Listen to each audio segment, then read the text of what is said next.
1,000 stripes in my soul. Steel toes on, boots in the gravel, heartland truth on every channel. Open Bible, flag on the wall. We say what we believe when we don't talk at all. This is red, white, and raise hell. Cowboy hat, church bell, can't scare us into silence. We were born to rebel from the back road to the beltway. We won't fade, we won't fail. Proud, loud, standing tall. Red, white, and raise hell.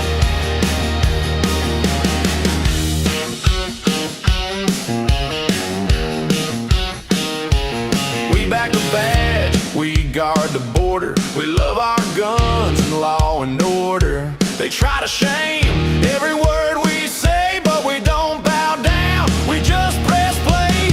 This is red, white, and raise hell. Cowboy hat, church bell, can't scare us into silence. We were born to rebel from the back road to the bell. Hey, we won't fade, we won't fail. Proud, loud, standing tall. Red, white, and raise hell.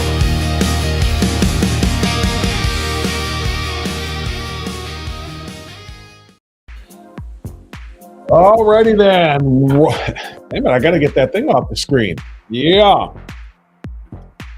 Red, white, and raisin hell on a Thursday morning. This week is flying, isn't it?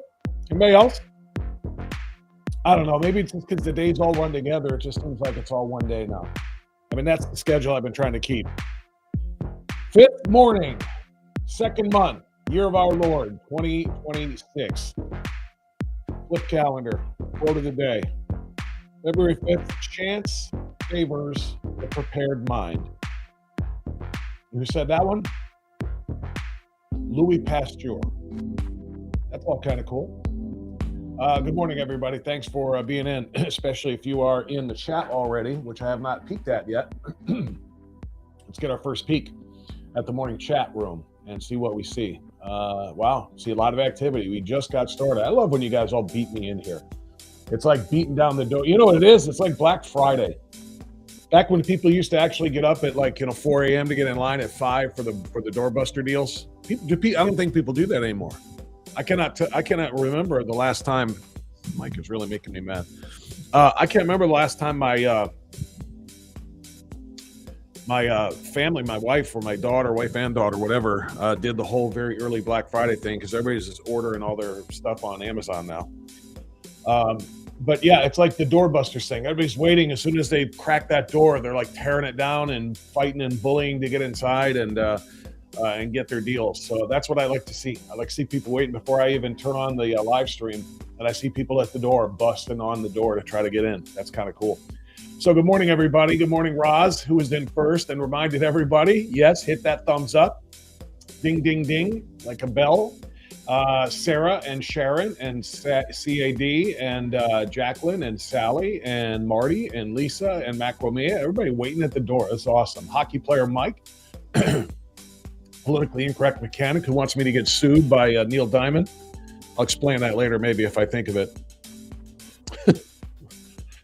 Politically incorrect mechanic wants me to make a parody song and spoof Sweet Caroline.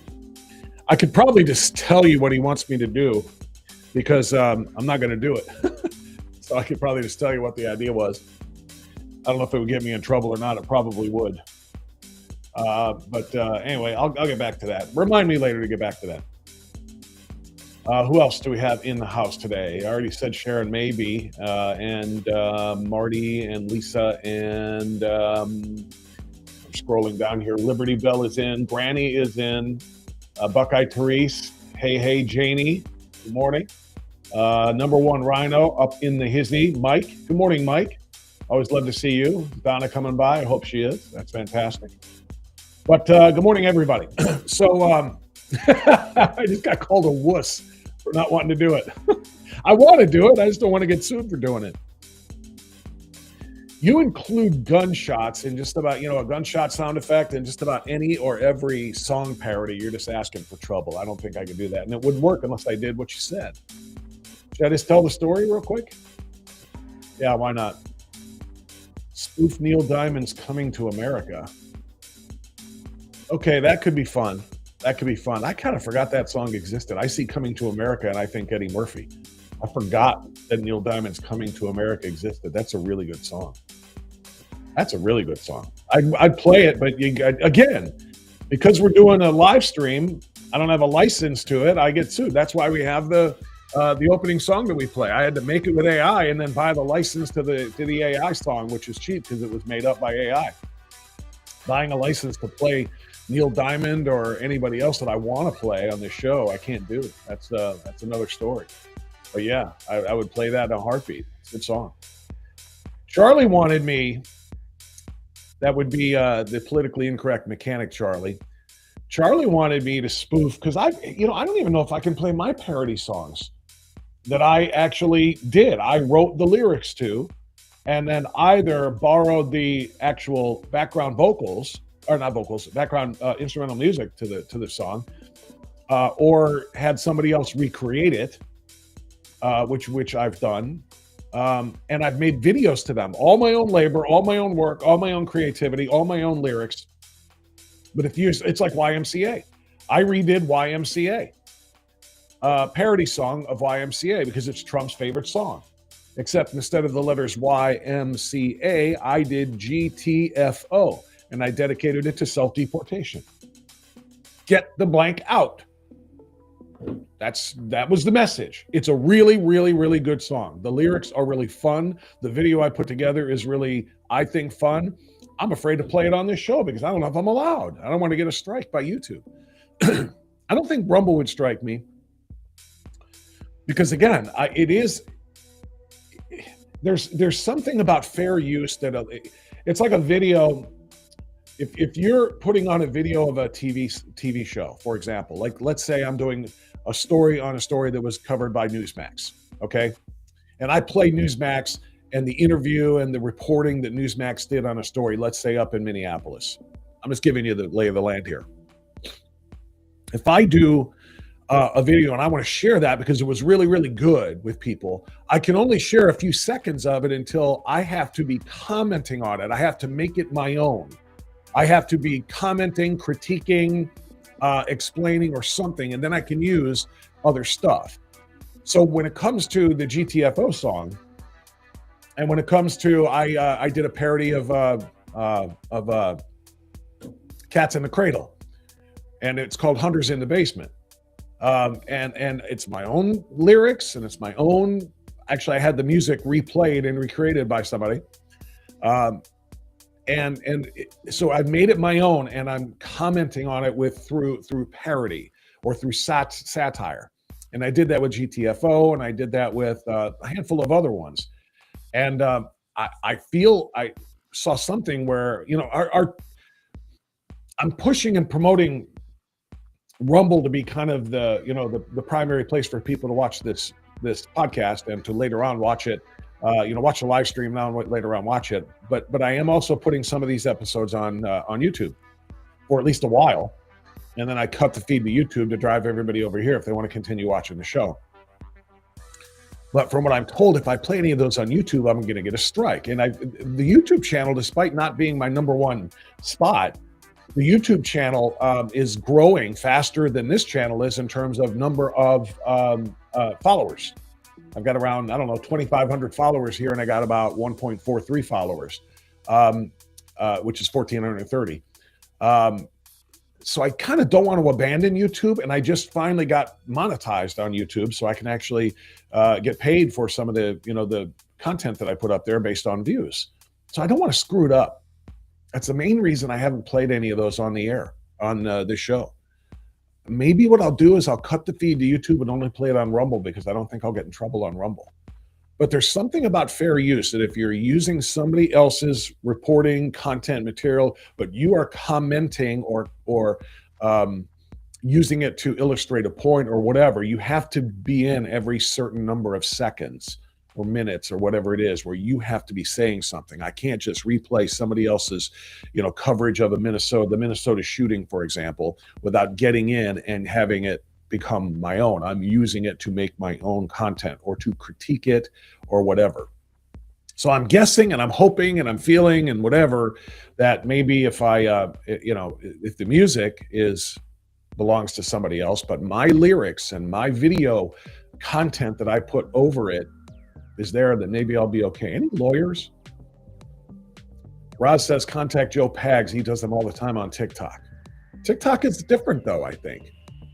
Although I've gotten a strike from TikTok before too for using somebody's music or something like that. Jimbo said the Hunter song is another classic. It is. I'm a fan. I'm a fan of my own work. I'm a fan of, I just wrote the lyrics. I had to hire out a singer. I couldn't carry a tune in a freaking dump truck. But I had to hire a singer. My guy, Johnny, did the singing. He did the vocals on, actually, Dale did the, take that back. Dale did the vocals on one of them on the Hunter song. Johnny did the vocals on the GTFO song.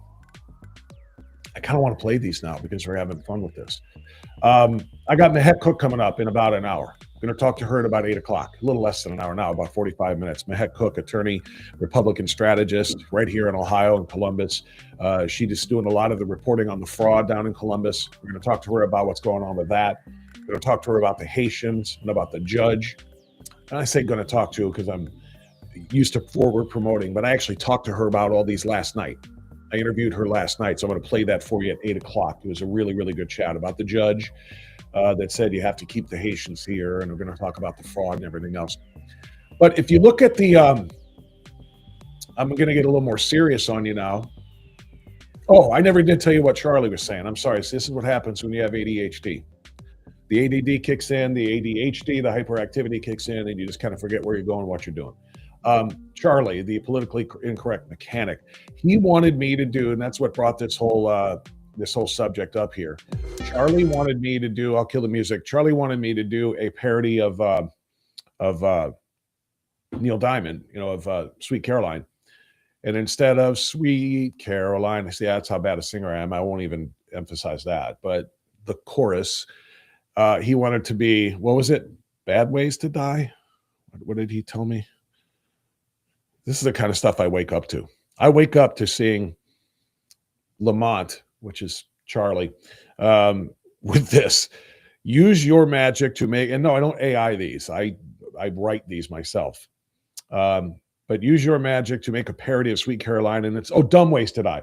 Instead of the chorus, Sweet Caroline, it's Dumb Ways to Die. And instead of ba, ba, ba, it's gunshots, while flashing photos of Renee Good, Alex Preddy, and Silverio Gonzalez.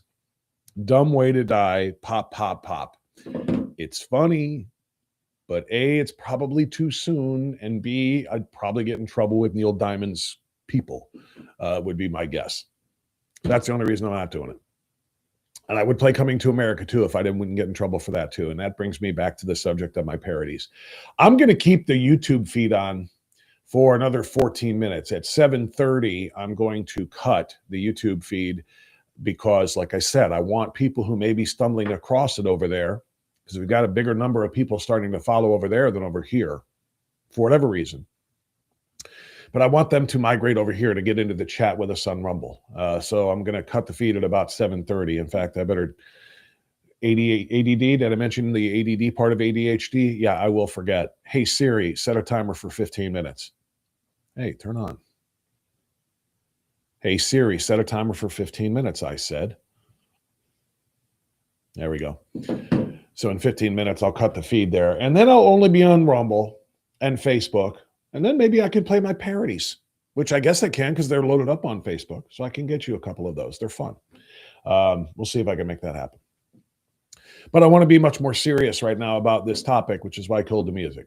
Look at the subject line or the title of today's episode that I put up there. If there's a criminal to be found, Democrats will defend them.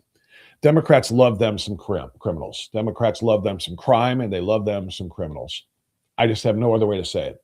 How do you explain what they're doing in Minneapolis? How do you explain what they're doing, what they did with Trayvon Martin? How do you explain what they did with all of these, incidents with Michael Brown and Freddie Gray? And they just will defend the criminals and completely attack and excoriate the cops at every turn. If there is a choice between criminal or cop, it's as stark of a difference between the two parties and the two ideologies as anything is. You can talk about, wanting to tax and spend everything versus wanting low taxes and letting the people spend their money. You talk about big government versus small government. You could talk about, pro First Amendments, and speech has limitations and you can be canceled. There are a lot of differences between, obviously, the right and the left, conservatives and leftists. But I don't know if anything is more stark and more clear and more plain and more obvious than if there's a criminal over here and there's a cop over here, Republicans and conservatives are going to reflexively side with the cop, and liberals and leftists are going to and Democrats are going to reflexively side with the criminal. That's just the way it is, because we see it everywhere. When is the last time there was a Republican joining the Democrats at an abolish the police rally? I don't think there were any Republicans in the Chaz, the autonomous zone that they created in the 2020 riots in Seattle. I don't think there were any Republicans in the CHOP zone. I don't think there were any Republicans, screaming to execute Kyle Rittenhouse. I mean, I just go on and on and on with all the different things. When there's a criminal versus cop situation, we'll almost, and when the cops are wrong, see, that's also a big part of this. When the cops are wrong, and some of them have been bad because they're human beings, and in every profession and every walk of life, there are going to be good people and bad people, and some of the bad people make the good people look bad, right, by association. But the difference is we will call them out. I don't know when the Democrats ever call out the criminals. Not one critical word for Renee Good when she turned and the wheel to hit that officer and slammed on the gas and dropped it down. Remember, her reverse lights were on, and so she dropped it down and knew exactly what she was doing when she hit that officer. No criticism whatsoever. Criminals or people doing criminal things always get the benefit of the doubt from the Democrats. And it's just bizarre. And this is the latest example of it. All right, I want to share this with you. This is Zoltar Mamdani, and for those who know, who Zoltar is and what Zoltar is. Zoltar Mamdani is the mayor of New York City, the communist mayor and the Muslim mayor, which makes him a communist Muslim mayor of New York City. Well, he found himself faced with a choice, the same kind of choice that I'm talking about right now. He found himself with a choice about what to do after this incident. I'm going to put this up here. I want you to watch and try to make this larger so that you can see it. This is a New York City house. This is police footage, body cam footage of what happened when police were called to a domestic disturbance in New York. And, well, things went bad. Things went bad in this way. Watch. Oops. Ever since I've been watching videos, I don't stand by the door no more, bro. Now, I'm going to pause it here. You can only hear him a little bit because he's kind of mumbles it, but he said something about watching so many videos. That's why he's standing off to the side of the door. He doesn't want to approach the door for this domestic disturbance call because who knows what's on the other side. Is he about to get shot? Is he about to have a great big giant Rottweiler maul him? I mean, he's off to the side and behind that railing there, at least one of them is, because they have seen enough things happen where they've got to be very, very careful and very, very defensive. So it's just an additional thing to kind of underscore the tough job that these guys have. But here we go. Ever since I've been watching videos, I don't stand by the door no more, bro. Ever since I've been watching videos, I don't stand behind the door no more. That's what the man just said. I just heard the mumble. I heard it clear enough to make that out. Hopefully you did too. So that's why he's standing off to the side. But somebody's got to knock. So one guy's in front of the door, the other guy's off to the side. All right? How you doing? Oh, you called? You called? Yes. Did you call? Yes. You coming? Yes. Oh my gosh. No, you're fine. You're fine. Yes.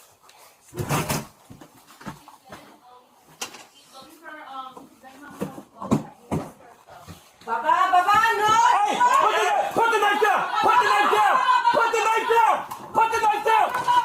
Put the knife. Move! Put the knife down! Put the knife down! Put the knife down!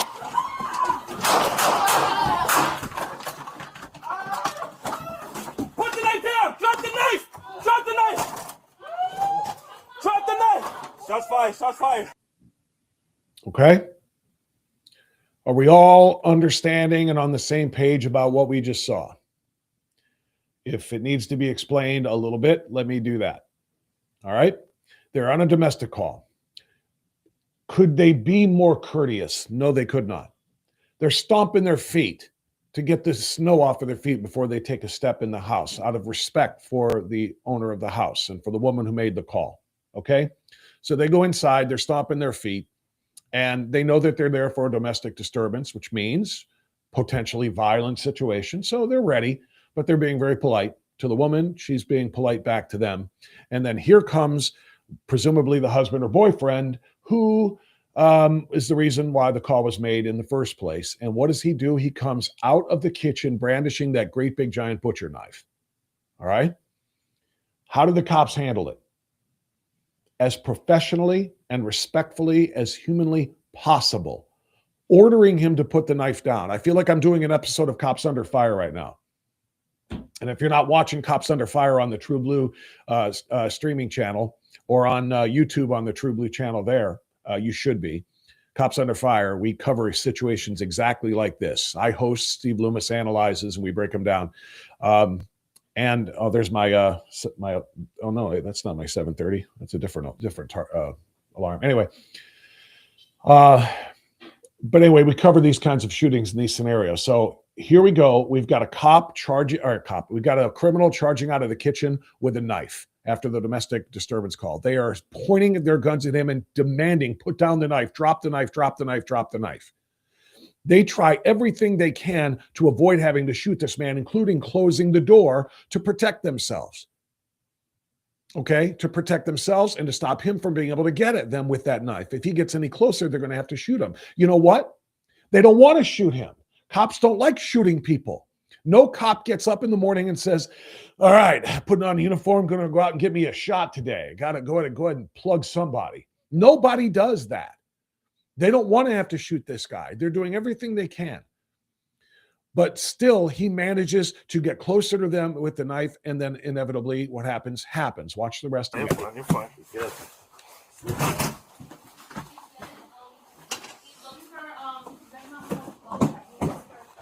Baba, no! Hey!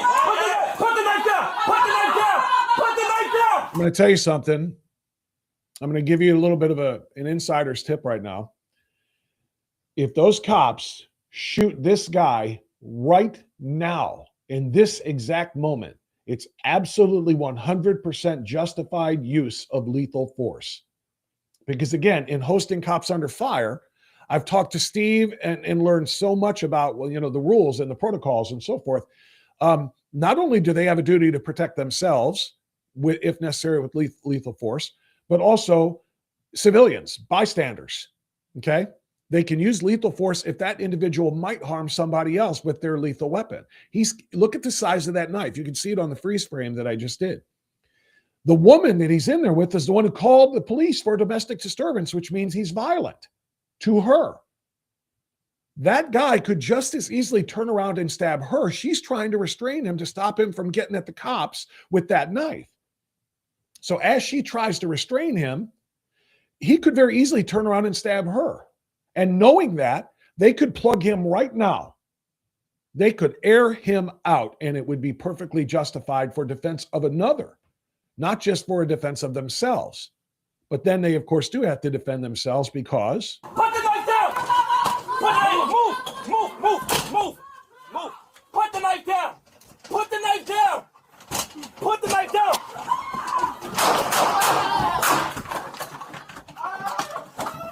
Put the knife down! Drop the knife! Drop the knife!